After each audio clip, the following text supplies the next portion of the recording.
Você já se perguntou o que aconteceu com Jesus entre os 12 e os 30 anos de idade? Um silêncio quase absoluto ecoa nesse período, como se a própria história tivesse fechado as cortinas sobre um capítulo decisivo da vida dele. É como se alguém tivesse retirado do grande livro da humanidade as páginas que revelariam a preparação, os aprendizados e as transformações mais íntimas daquele que mudaria o curso da história. Esse é um vazio que incomoda, porque todo silêncio esconde um segredo. E esse pode ser o maior de todos. Nos evangelhos que a maioria conhece, vemos Jesus menino no templo, aos 12 anos, debatendo com os doutores da lei com uma sabedoria que surpreendia os mais velhos. E então, nada. Um salto abrupto para quando ele surge, aos 30 anos, no Rio Jordão, sendo batizado e dando início a seu ministério. O que aconteceu nesse intervalo?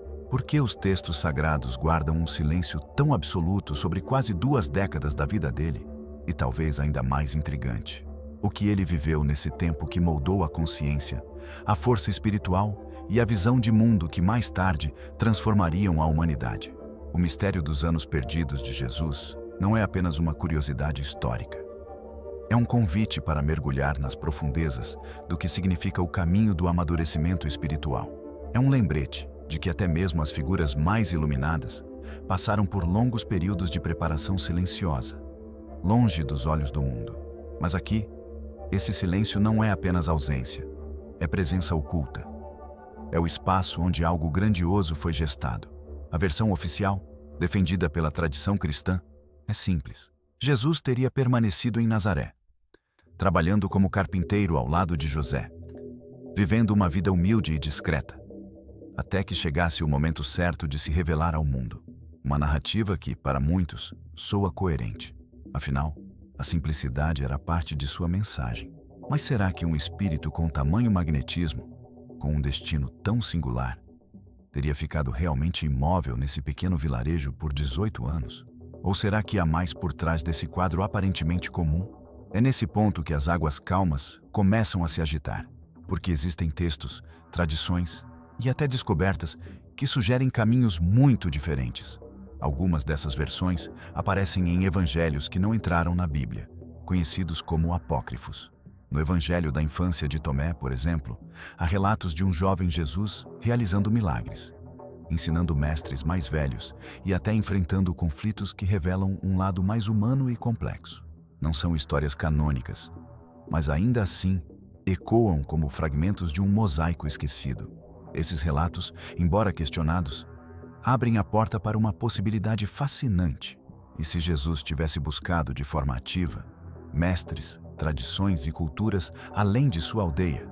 E se os anos perdidos fossem, na verdade, anos de intensa aprendizagem, de viagens e encontros transformadores?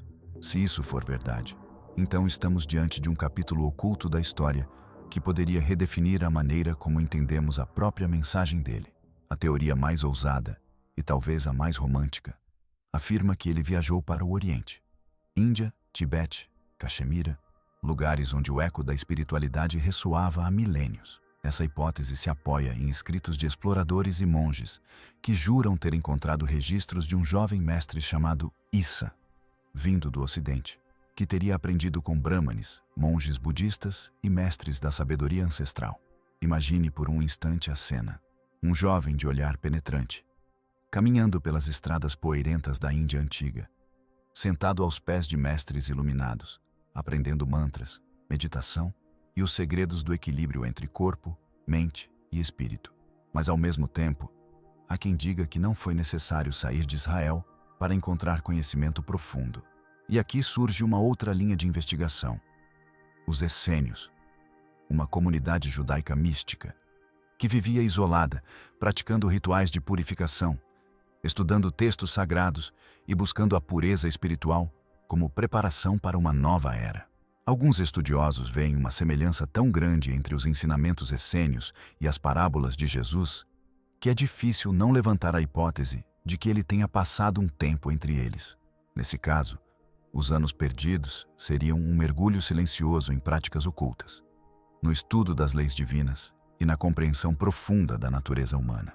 Seja qual for a verdade, uma coisa é certa: esse período foi um campo fértil de transformação. Cada silêncio nos textos, cada página em branco, é um convite para imaginarmos não apenas onde Jesus esteve, mas também o que esse tempo significa para nós, porque todos, em algum momento, passamos por anos perdidos, fases de recolhimento, de aprendizado invisível, de preparação para algo maior que ainda não se revelou. E aqui está o primeiro ponto de tensão. Se aceitarmos que Jesus passou por uma jornada de aprendizado, então ele não nasceu com todas as respostas prontas. E isso, para muitos, é um pensamento desconfortável, mas também é profundamente humano. E talvez seja exatamente aí que reside a grande lição dos anos perdidos, a de que até os grandes mestres precisam do silêncio antes da palavra, da semente antes da colheita, da sombra antes da luz. Agora, a pergunta que não quer calar: por que a igreja manteria esse silêncio absoluto? Seria apenas falta de registros ou uma decisão estratégica para preservar a imagem de um Jesus puramente divino? E se houvesse registros, mas eles foram ocultados para evitar que sua figura fosse vista como fruto também da sabedoria de outras culturas? É nesse ponto que o mistério se aprofunda. E no próximo passo, vamos entrar nas teorias mais intrigantes que tentam preencher essas páginas em branco. Se seguirmos a trilha da teoria oriental, chegamos a um dos relatos mais polêmicos e fascinantes sobre os anos perdidos de Jesus, a descoberta do chamado Manuscrito de Remes. Em 1887, o explorador russo Nicholas Notovitch alegou ter encontrado no monastério de Remes, no Himalaia, um antigo texto que narrava a vida de um mestre chamado Issa. Segundo esse manuscrito, Issa teria chegado à Índia por volta dos 14 anos, viajando em busca de sabedoria. Lá, teria estudado com Brahmanes, aprendido os Vedas, e mais tarde se deslocado para o Nepal e o Tibete, onde recebeu ensinamentos budistas sobre compaixão e desapego. A imagem que emerge dessas páginas é de um jovem sedento por conhecimento, absorvendo a essência de tradições milenares e, ao mesmo tempo, questionando práticas injustas que encontrava pelo caminho. O manuscrito relata que ele teria criticado o sistema de castas na Índia, defendendo a igualdade de todos perante Deus, um eco que ressoa com força na mensagem que mais tarde proclamaria na Galileia. Mas como todo achado extraordinário, o manuscrito de Remes rapidamente foi alvo de ceticismo. Acadêmicos e líderes religiosos acusaram Notovitch de invenção ou má interpretação, enquanto outros alegaram que o monastério, sob pressão, negou a existência do documento. Seja qual for a verdade sobre Remes, o simples fato dessa história existir já provoca uma inquietação. Por que tantas tradições diferentes afirmam ter recebido a presença de um jovem mestre ocidental? Teria Jesus realmente cruzado o deserto, subido as encostas geladas do Himalaia e se sentado entre monges vestidos de laranja, ouvindo cânticos antigos? Ou estamos diante de um mito construído para preencher o silêncio da história? É nesse ponto que a curva de tensão se intensifica, porque, paralelamente a essa teoria, existe outra igualmente poderosa e enraizada mais perto de casa. Falo dos essênios. Essa comunidade, conhecida por seus rituais de purificação, disciplina rigorosa e profundo estudo das Escrituras, vivia às margens do Mar Morto. Escavações arqueológicas, como as que encontraram os manuscritos do Mar Morto, revelam um modo de vida centrado na pureza espiritual e na espera por um mestre que traria uma nova aliança com Deus. As semelhanças entre os ensinamentos essênios e as palavras de Jesus, a ênfase na humildade, no amor ao próximo, na comunhão e na preparação interior, são tão marcantes que alguns estudiosos sugerem que ele poderia ter passado anos aprendendo entre eles. Imagine esse cenário: um jovem nazareno caminhando até Qumran, integrando-se silenciosamente à comunidade, aprendendo seus segredos, participando de banhos rituais nas águas frias da região, estudando rolos de pergaminho à luz de lamparinas. Ali, longe das cidades, ele teria se aprofundado no simbolismo das Escrituras e na prática de uma espiritualidade que unia misticismo e disciplina. Essa hipótese explicaria muito sobre a forma como ele estruturou suas parábolas e sua maneira única de unir a lei e o espírito. Mas há ainda um terceiro fio dessa teia que não pode ser ignorado: as múltiplas faces de Jesus nas diferentes culturas. No Islã, ele é Isa, um dos maiores profetas, nascido de uma virgem e portador de milagres. No budismo, algumas correntes o consideram um bodhisattva, um ser iluminado que retorna para guiar outros ao despertar. Essas perspectivas não surgiram por acaso. São ecos que, de alguma forma, apontam para um contato profundo entre ele e culturas muito além da Judéia. A questão que permanece, e que atua como um gancho poderoso, é: se essas conexões realmente existiram, por que a narrativa oficial as omite? E mais, se Jesus absorveu ensinamentos de outras tradições, como isso molda nossa compreensão sobre a origem de sua sabedoria? Aceitar essa possibilidade é romper com a visão de um conhecimento isolado e intocado, e abraçar a ideia de que até mesmo os maiores mestres se alimentam de múltiplas fontes. Nesse ponto, entramos na parte mais sensível da discussão: a hipótese da conspiração e do silêncio estratégico. Há estudiosos que afirmam que a omissão dos anos perdidos não é fruto apenas da falta de registros, mas de uma decisão consciente de moldar a narrativa. Se a igreja primitiva quisesse apresentar Jesus como puramente divino, bastaria omitir qualquer referência a mestres humanos ou influências culturais externas. Um Jesus que aprendeu, viajou e estudou com outros poderia parecer menos divino aos olhos de uma fé que buscava consolidar sua autoridade. Essa ideia é desconfortável, mas não impossível. Ao longo da história, instituições religiosas e políticas sempre moldaram narrativas para proteger dogmas ou manter a unidade.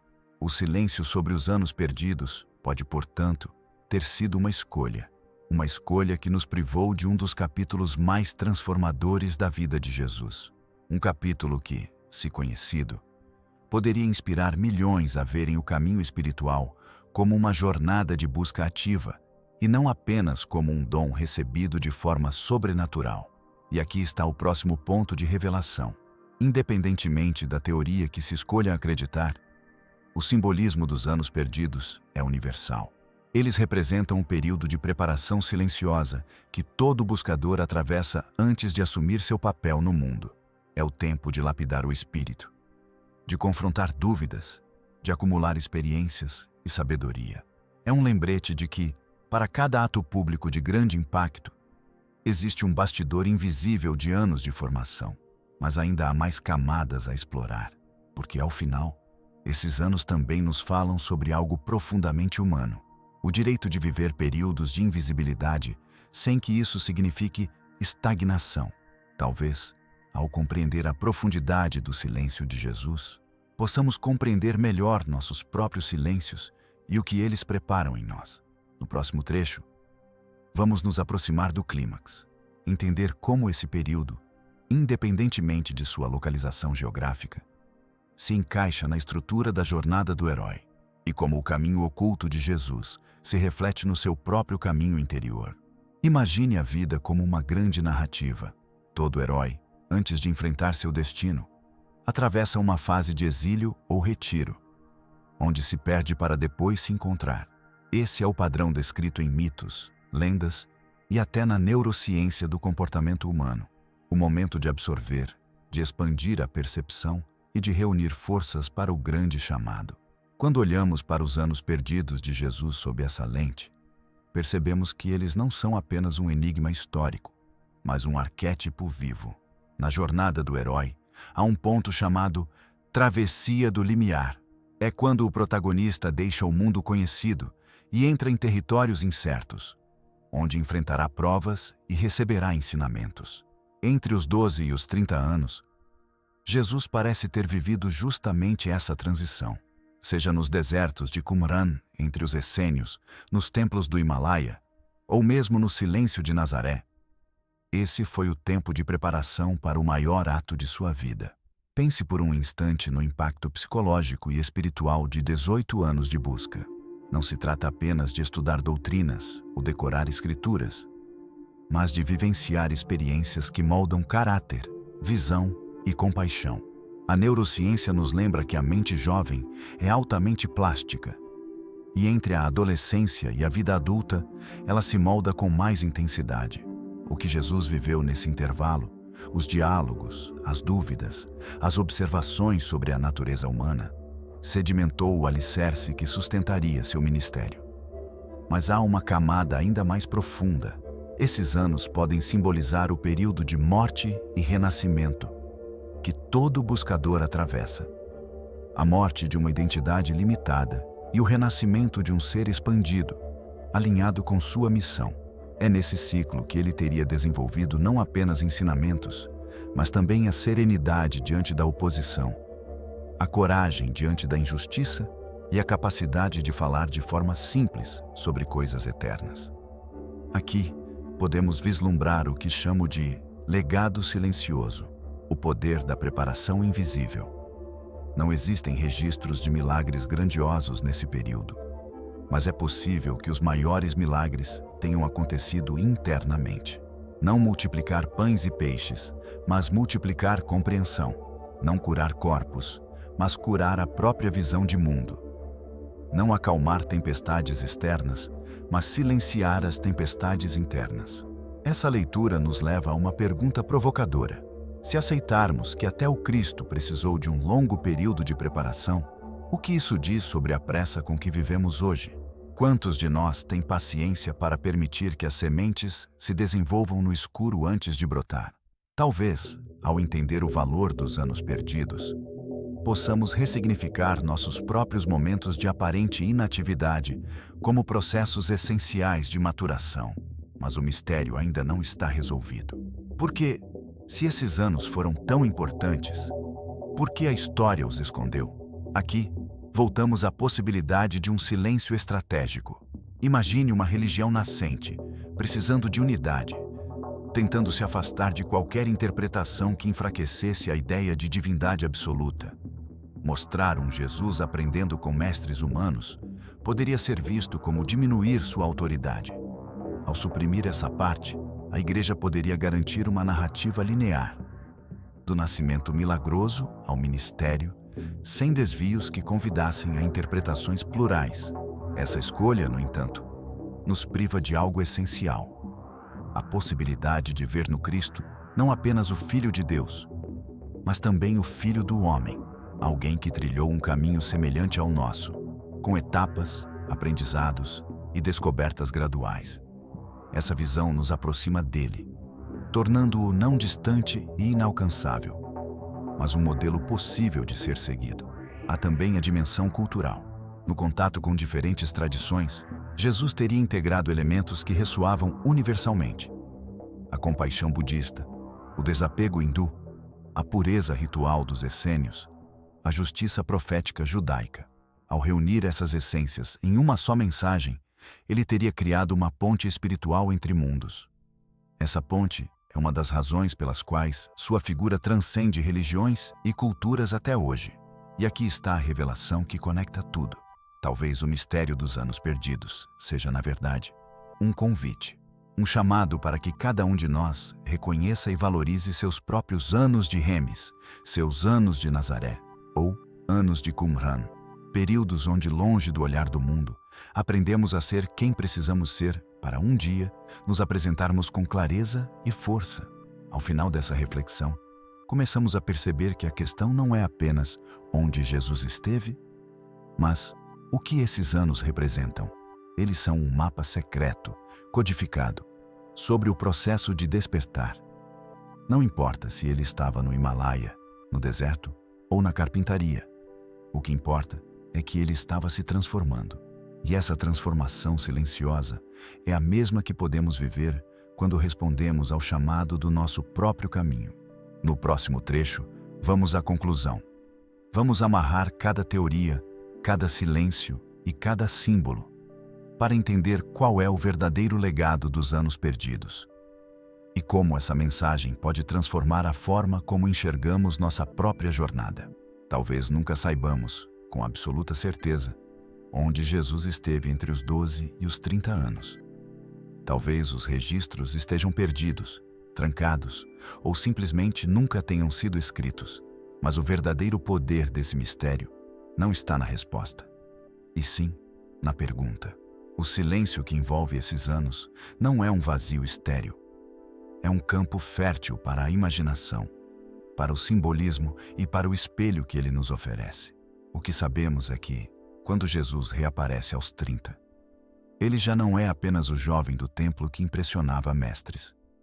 Ele retorna com uma clareza, uma autoridade e uma presença que não se improvisam. Isso nos diz que, seja qual for o caminho que percorreu, ele foi transformado por ele.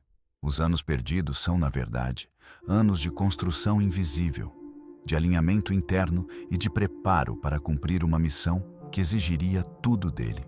Se você parar para pensar, a vida de qualquer buscador sério segue esse mesmo padrão.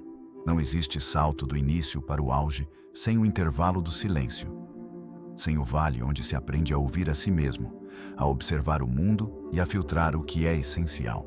Esses anos, tão pouco documentados, nos lembram de que o invisível sustenta o visível. É o que acontece quando ninguém está olhando, que dá peso e verdade ao momento em que, finalmente, todos nos veem. E talvez aqui esteja a maior mensagem. Se até o Cristo passou por um período longo de recolhimento e aprendizado, nós também podemos acolher nossos próprios períodos de espera e transformação. Podemos ver neles não um atraso, mas uma etapa sagrada, onde a semente germina antes de romper a terra. A pressa da nossa era nos faz esquecer que a maturação leva tempo e que, sem raízes profundas, nenhum fruto se sustenta. Os anos perdidos também carregam outro ensinamento profundo, o de que o conhecimento não tem fronteiras. Se Jesus bebeu de fontes orientais, essênias ou de qualquer outra tradição, isso não diminuiu sua mensagem. Pelo contrário, a tornou mais universal, capaz de dialogar com diferentes culturas e almas. Essa é uma lição preciosa para o nosso tempo, tão fragmentado por divisões. A sabedoria verdadeira não teme integrar o que é bom e verdadeiro, venha de onde vier. E por fim, esse silêncio nos provoca a olhar para dentro. Porque a pergunta, onde ele esteve, se transforma em onde estou eu agora? Talvez você esteja no seu próprio período de anos perdidos. E tudo bem, talvez este seja o momento de se aprofundar, de se recolher, de buscar mestres e experiências que vão preparar você para o que está por vir.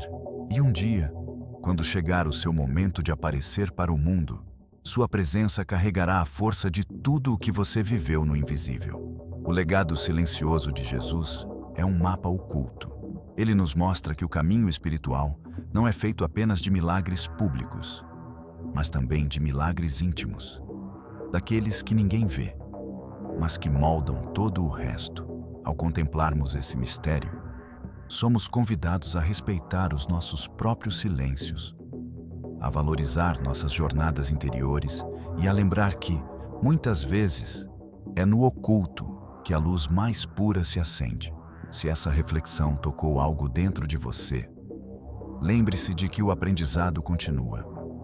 Aqui no canal, há outros vídeos que mergulham em mistérios espirituais e históricos que podem expandir ainda mais sua visão. Então, se inscreva, deixe seu like, ative as notificações e compartilhe este vídeo com quem também sente que há mais por trás das histórias que nos contaram.